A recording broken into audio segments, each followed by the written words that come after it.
Well, it's a pleasure to be with you. I'm Mark Martin, the proud superintendent of Meade County Schools, the Meade County Green Waves. So Bill and I have overspent many a times on a Kelly green tie that you see me wearing today. So if you were watching Sunday Night Football, the Philadelphia Eagles wore their throwback jerseys this past Sunday night. That's us. That's our Kelly green. So we're very particular about it. It's hard to find, and it's very expensive. So for our superintendents in the room, I pray and wish that all of you have had or currently have a Bill Adams to work with, because Bill is someone you want on your team. Bill is someone that I know that you hope to be as a teammate, of someone that serves others, wakes up every day thinking, how can I make my school district the best it can be? And we're going to talk a lot about team today. We have a saying in Meade County Schools: we've all got egos. Can we keep our egos in check and leave them at the door so we can do great things for students? And when I had Bill working with me for the last 9 to 10 years in Meade County Schools, we could do that and permeate that throughout our organization. So today we're going to talk about how do we stop, drop, and pause with our teams and become intentional and build that into our structures, so we have an opportunity to determine, are we on task? Are we on track? Are we measuring the right things? So we're going to talk about some strategies today that I hope that you can take back with you to your teams for reflection and consideration. A little bit about Meade County Schools. We are a medium-sized school district in Kentucky, just west of Louisville, Kentucky, right on the Indiana-Kentucky border on the Ohio River. So Jefferson County Schools in Louisville has 96 to 98,000 students in their school district. We are the bordering bedroom community right beside them of approximately 5,000 students, depending on the health of Fort Knox. Fort Knox is a large military base you may be familiar with, just west of Miss Terry Morgan, award-winning Terry Morgan from this morning. Congratulations, Miss Morgan. But I would say that we are a diverse bedroom community because of Fort Knox, and we are very proud of that diversity. 1 large high school, 1 large college career center middle school, and 6 elementary and primary schools. And in Meade County Schools, you're going to see our M, our block white M, throughout this presentation. We talk about students first and team always. What does that mean to us? Students first, all students, not just the ones it's convenient for. The kid that has a disability, that throws a chair, that spits on a staff member, how do we clean the slate and come back and work with that student, right? Gifted students that are sometimes neglected when it comes to differentiation. And then team always. To us, nothing of significance happens in isolation. It takes all of us being connected to the purpose of our work, from our classified teammates to our certified teammates, to ensure that we're doing what's best for our students and glorifying our team. It's a we thing, it's not a me thing. You're going to hear me say that a little bit today. This is my board. This is from our most recent graduation this past May. I work for 5 outstanding servant leaders in our community. We really started talking in 2020 when I became superintendent of, yes, we represent 5 different precincts, but we don't need to be 5 fingers dangling in the wind. We need to be 1 fist for students. So how can we come together with fidelity and determine what's best for our community, what's best for all students? And I'm very fortunate and blessed to work with them. I love this quote from Roger Martin. One of my very good friends and mentors, Nanette Johnston, sends me leadership readings throughout the year. And she sent me a story about Muhammad Ali, who's also a Louisville native. And later in his career, he had a very famous fight, the Thriller in Manila, where he fought George Foreman, heavy underdog. And it talked about how he planned, how he executed that fight, how he prepared for it. So this quote is really timely for our presentation today. And as school leaders, we have to have hope. We have to have district belief, but hope is not a strategy. How can we take strategy and culture and fuse those together to make sure we have proper execution? So here in a little bit, we're going to have some table talks and share outs of some ideas. I want to share with you an almost mistake that I almost made as a young first-year superintendent, that I'm hopeful in your leadership career that you can learn from this. Because our superintendent, Dr. John Millay, a good friend of mine that brought me to Meade County Schools in 2014, he retired on February 28th, 2020, which he may be the smartest superintendent to ever walk the face of the earth. I know we've talked about that. Yeah, so Bill Adams becomes interim superintendent March 1st, 2020 for about a 3 to 4 month period. Bill did an outstanding job. His first week on the job, it was an interesting month. Yes. But Bill comes to me and says, I think we're going to have to respond to this COVID thing. So long story short, Bill did an outstanding job leading during that time. Bill did not pursue the superintendency. I was fortunate enough to be named superintendent, work alongside him. But I was about to make a mistake that summer because I had vision, I had thoughts about what we could do moving forward as a board team in a district. And I said, Bill, what do I do with the board? Like, I've got these ideas about strategic planning, and have we done that here? Like, I've been here for 6 years, and I don't remember us ever doing it. And Bill said, no, pretty much the new superintendent comes in and says, this is what I recommend the vision be, the slogan, and you all go do great things. And we have had a good history in Meade County Schools. We've had 6 superintendents in 110 years before me. It's a place people come to, they stay. But how do you go from good to great?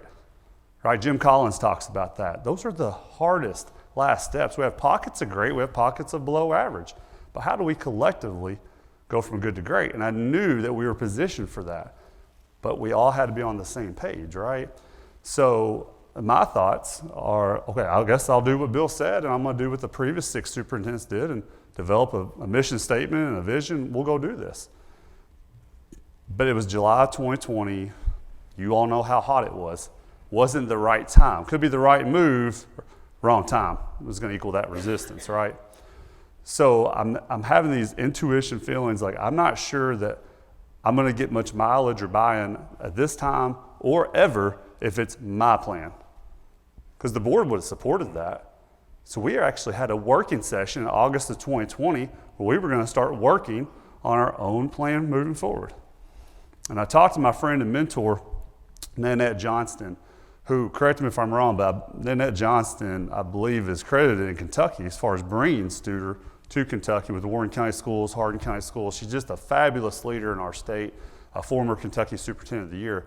And I talked to Nanette in Louisville at a conference, and I told her about my reservations, that I'm afraid that this isn't going to get what I need out of it, and we're not going to be able to move together as a district. She confirmed that.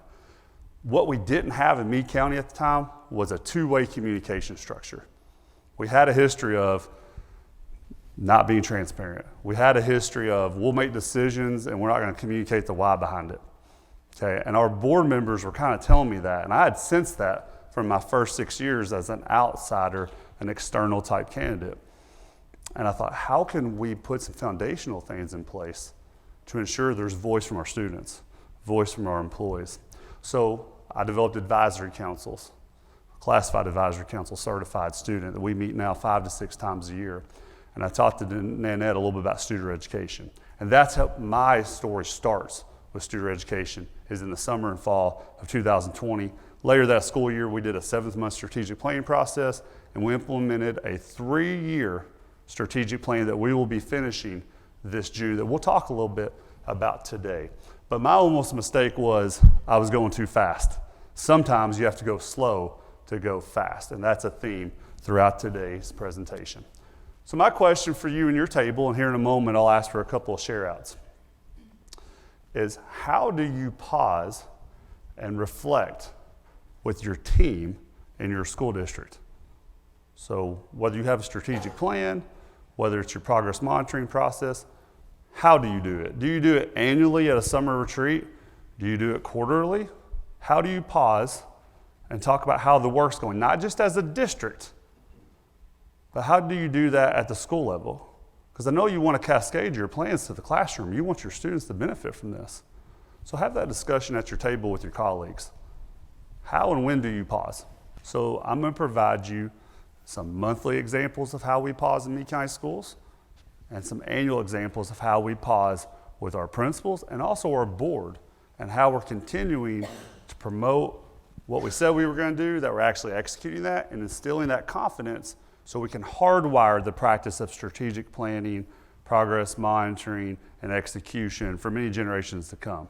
And simply said, that's what we believe hardwiring is that it should be an 8. It's something we all agree that we're going to put out with fidelity. And we should come back 20 years from now after our tenure and still see evidence of yes, that's what we were talking about in 2022. Right. So continuing on, here's our first example. We started this practice of pause during my first year of superintendent. So I told you about the advisory councils that we put in early 2020, fall of 2020. And that was new for us. All of our employees, from our custodians to our teachers to our principals, said, okay, you're asking me, you're rounding with me essentially, and you're asking me my opinion. That was new. So we heard a lot of feedback. One of the pieces of feedback that I heard from my instructional team is that I really wish we had dedicated time to meet to talk about the instruction for that month. And I really reflected on that comment, and I thought, how could we develop a cadence and a structure to execute some of the things we're already good at, but be more intentional at it? So in front of you, you'll see our monthly instructional leadership structure. I wanted to meet with both of my instructional supervisors the first Friday of each month to really set the focus of instruction. What does the month look like, whether it's September, February, April, and how are we going to execute this coming month? So as you see, and I will not go over each week, we have our principals meeting that Terry alluded to the second Thursday of each month. It's a 90-minute meeting. It's very specific. We do not meet more than 90 minutes. And all of my district admin get everything in the online agenda 48 hours before. We've really tailored that to say, principals, what do you need? Okay, how can we best serve you? So we've made some improvements there. And then what we call vertical alignment meetings. We're one high school, one middle school.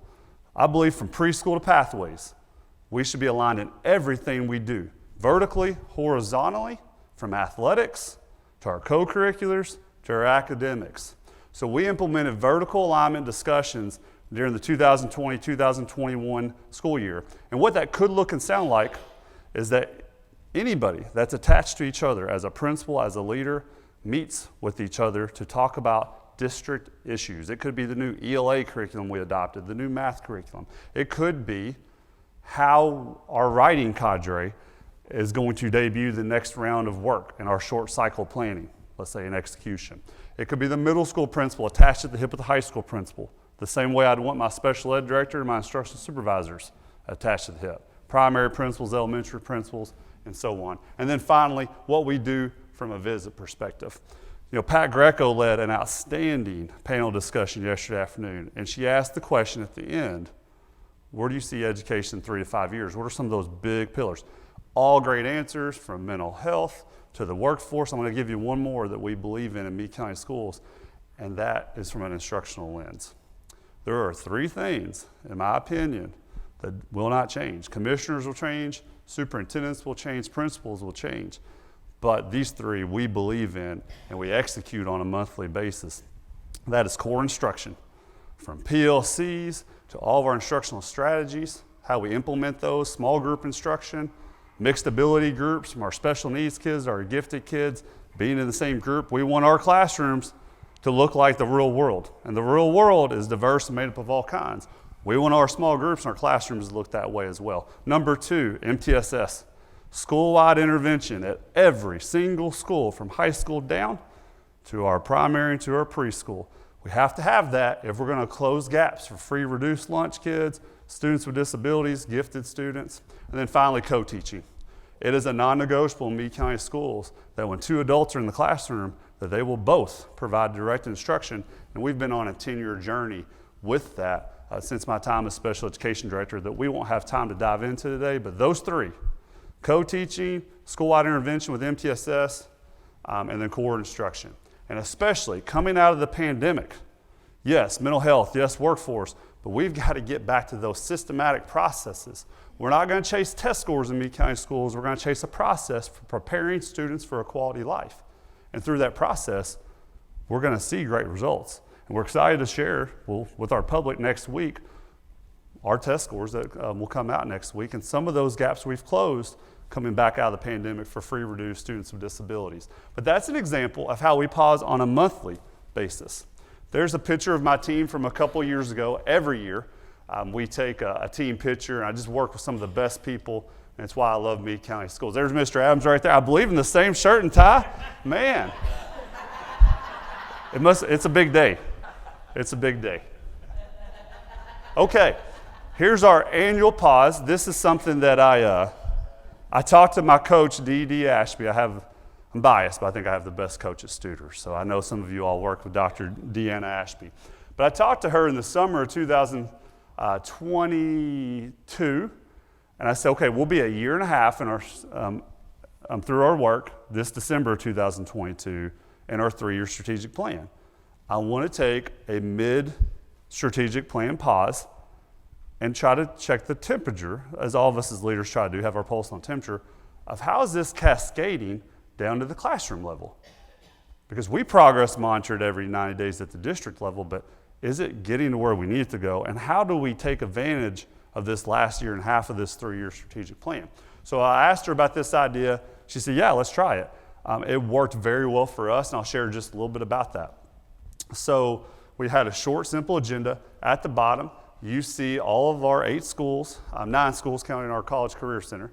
And those principals had a dedicated 50-minute time with a set agenda to come and talk with our cabinet, our executive leadership team, about what does this look and sound like in your school. And you'll see our strategic plan, a short snippet of it, here in just a moment. But whether it's our classroom pillar, our student pillar, our team pillar when it comes to personnel, our community pillar, we dissected all of those 3-year key initiative bullets and said, what does this look and sound like? You know, we're in your classrooms, we're in your schools doing classroom visits with you, you're reporting progress back to us, but we're gonna give you a time to say, what have we accomplished? Where maybe we getting stuck? How can we help and partner with you as district administration? And then what's next? What's next with MTSS? You know, maybe it's your small group math instruction is not as good as your small group reading instruction. How can we help facilitate that with you? So we had 50-minute discussions. You see the agenda there. I did my mid-year evaluation with them that I do with all my principals, and then right after that, we jump right into their employee experience survey results, their parent survey results. We put them side by side and say, what trends do you see? Okay, and then going through all of our pillars. It could be rounding. How's rounding going? We're a year and a half into rounding. You know, how is it going? How can we help you? Okay, well, I'm getting stuck, and you know, I've done this 3 times now. I'm trying to find novelty with rounding. Okay, well, let's strategize about how can we help you with that. So it was really a time that our principals, I believe, were probably a little intimidated by. Bill, you sat in on these meetings. They're thinking, okay, I'm gonna have Bill Adams with me, and Ms. Hanger, and Mr. Mark Adams. So yes, there is a sense of healthy urgency there that we're asking you to be accountable to our plan. But how are your people receiving it? And they really responded well. I think they valued that time enough where they all requested us to do it again. So the first week of December this year, we're going to do it again and say, okay, we're now in our 3rd and final year. We got 6 months left. Where are we versus last year? We kept notes on last year. We've continued to progress monitor that. And it's something that I believe will now be a part of our structure moving forward in my tenure and then beyond. To the right, those are our 4 pillars: our students, our team, our classrooms, and our community. Those are our key initiatives, and here in a little bit we'll talk about how we progress monitor those. So when we talk about scorecard, and you're going to see a lot of great sessions throughout this conference. I know Ms. Morgan is a session I'm excited about visiting next when it comes to scorecard work.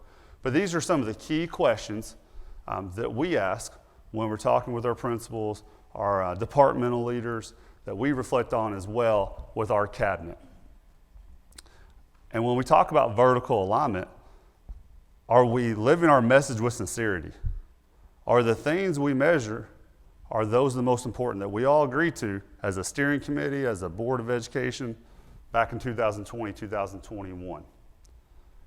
And we're now saying, how can we get this to the classroom level? How do we get this to our principals? How do our principals incorporate this in their rounding as well when they're checking and connecting? Okay, so now we're getting in the planning phase, and we have a question for our table talk. As a board, as a superintendent, how do you know that you are hitting the target towards your long-term goals? How do you know as a superintendent, as an educational leader, that you're doing what you said you were going to do? How are you reporting that out? What system are you using? I'll let you have a couple minutes to discuss that. Balance wins, balance sustains, right? We can catch lightning in a bottle and, talk test scores, testing, and cheap. We'll get them every once in a while, but that doesn't mean we're going to sustain that. Just like it can look like school, it can sound like school, but it's really not school. We can have potlucks Thursday and Friday every week, and then when that classroom door shuts, there's not a lot of great instruction going on. As that rubber band analogy that Janet talked about earlier, we're constantly pushing and pulling with that. So I've reflected on that a lot in my first 2 years as superintendent, and it wasn't until my third year last year that I realized, okay, that's why I talked to Dr. Ashby about, I think it's time to pause. We're halfway through this work. So that could be different. Your definition is contingent on the makeup of your team and your district. For us, it's kind of naturally settling in for December. Okay, we've gotten through the first half of the school year. We're putting our sights on the next sprint. Marathons are won with short, successful sprints. Knowing when to pause, knowing when to push, that's key as a leader. So great examples. I'm going to skip ahead 2 slides and then come back. So this is what we do. Now, in true transparency, we weren't there in 2021, right? The first year we were implementing our 3-year strategic plan, Bill and I were still trying to figure out the scorecard process. What's going to be that cadence? How are we going to monitor it? But I will say this, until we got good at the scorecard, we couldn't drop, stop, pause. We couldn't, because I didn't have enough to communicate to my principals. I wasn't positioned yet to cascade it to the classroom because our district team needed to have a way to monitor. I'm a special education teacher, former elementary special education teacher. Progress monitoring is a part of who I am. Okay, I believe it's now a part of our school district. But what we do is every 90 days, my cabinet meets, and we always stay ahead 3 to 4 calendar dates for the year of the next time we're going to look at our pillars. We're going to bring data, and we're going to color code it. We're Kelly Green, so green means go, green means we're good, right? Red means we're not there. We stoplight report monthly. This is a continuation of the stoplight report that we do with our district office each month. But it's looking at, okay, if I were a board member and I were to say, tell me that you have gotten there on this bullet, or you're still yellow and you're still on your way, what would you do to prove that? How could you show me? Don't tell me it's good, show me. That's one thing we tell our principals when it comes to classroom instruction and services as well. So every 90 days, we look at this and we're constantly updating it. And then we're eventually going to bring it to our board, which really brings me to my next question here in a moment. But I want to pause because I need to stop and just check for understanding. Are there any questions or anything you would like to know more about our scorecard process? Yes, Amy. Thank you so much. So one question I have for you that I've noticed in your presentation and some others is the intentionality of setting aside some planned time, creating a cadence that says we're going to pause and reflect on our strategic plan. What have you had to give up in order to make that space, since time is a finite resource? Yeah, so Mike Schmoker talks about what gets written, what gets put on paper, gets measured, gets done. We kind of live by that philosophy. It's constantly checking with my cabinet and my principals to say, how can we best serve you? So we used to have a 3-hour principals meeting. I think at one time it was a whole day meeting. Okay, principals, what do you need from us? Well, we need a good 90-minute meeting. That's about as long as we're going to be able to be engaged. And okay, then what do you need in that 90 minutes? So we're constantly checking back on, okay, this worked, it had its day, it had value in 2015, it does not today. And giving and having the professional courage and the freedom as a district administrator, as a principal, as a staff member in general, and then constantly asking our advisory councils, our classified advisory councils, our certified ones, of how can we be better? What are we doing too much of? We don't need to have a faculty meeting each week. We had schools that just had a standing faculty meeting. Well, if it can be done in an email, if it can be done in a Friday focus, a weekly communication. So really, that's more of a comprehensive question and answer, but always checking on what's moving the needle for our team and going back to the strategic plan. If there's any noise, we always talk about blocking out the noise in Meade County Schools. That's great. That may be a good idea. But any good idea is only as good as you can execute it. You have to determine if it's feasible. Okay? That may be something for our next cycle of improvement. So great question. Thank you. But we are constantly measuring, are we pushing too hard? Going back to the same topic from the last 2 mornings, when do we need to push? When do we need to pull it back just a little bit? Okay, I want to go back to this slide. That's a picture of my board and I during the pandemic when we had to be spread out a little bit more. That's at our College Career Center. And that's a day that we're going over some of our progress from the scorecard.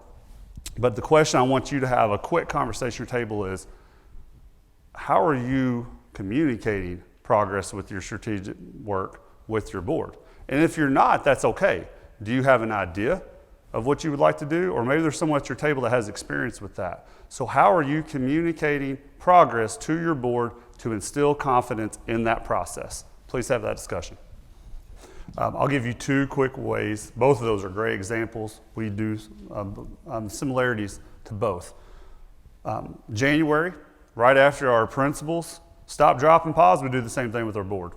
And we collaborate with our partner and coach, Dr. Deanna Ashby, to come in and review our survey results from our customer service DSS survey, our employee experience survey, and then we just look at the strategic plan and give a short summary. We do a deeper and longer pause every July. So my first year as superintendent, I wanted to take a leadership retreat, but it was COVID in the summer of 2020. So we retreated to our College Career Center like 2 miles from the district office. But my second year, and really for the last 3 years, we go to French Lick, Indiana, which is the home of Larry Bird. It's about an hour north of Brandenburg. And there's a resort there, and we get a really good rate. We get a lot of sponsorships, and we do a 3-day leadership retreat. Day 1 is my board and I, those individuals you saw on a previous slide. And then the next morning, my board has breakfast with all my district admin, my principals, and then they leave. And we do a 2-day, 1-night retreat there in French Lick. And we really talk the strategic plan and work backwards. And we want it to be a leadership retreat, not a management retreat. Right? That's for a principals meeting the following week. And we really talk about how can we develop our capacity and our lids to be better leaders. So with our board, though, on day 1, we take about a 3-hour working session. We're not going to make any decisions, okay, but we're going to just update the board on where we are. So this most recent year, we've had vertical and horizontal work with our athletics. I had both of our athletic directors, middle school and high school athletic director, come to the update with my high school principal, and we talked athletics. We talked finance and spending. The year before, we talked through those 3 instructional beliefs that we have with core, MTSS, and co-teaching. Where are we? Where are we with community partnerships and industry? It just gives us a dedicated time for us to refocus on, hey, we just had a great journey the last 12 months, but we're about to start another one. And here's how you as a board member can be engaged and invested, and how we can be one fist, not 5 fingers dangling in the wind. It's a good time for us to come together to do that. So we take those exact same scorecard that we just updated in June before leadership retreat. We show them the scorecard, and we just put it all out there. And we're very transparent, and we allow our board to ask questions, and we talk through key initiatives that we just accomplished in last year, and where's Meade County Schools going next. So as we finish up, I know we're going tempo because we got a couple of minutes here. Quickly at your table in 30 seconds, what's one takeaway that you may have gained from this presentation? One takeaway.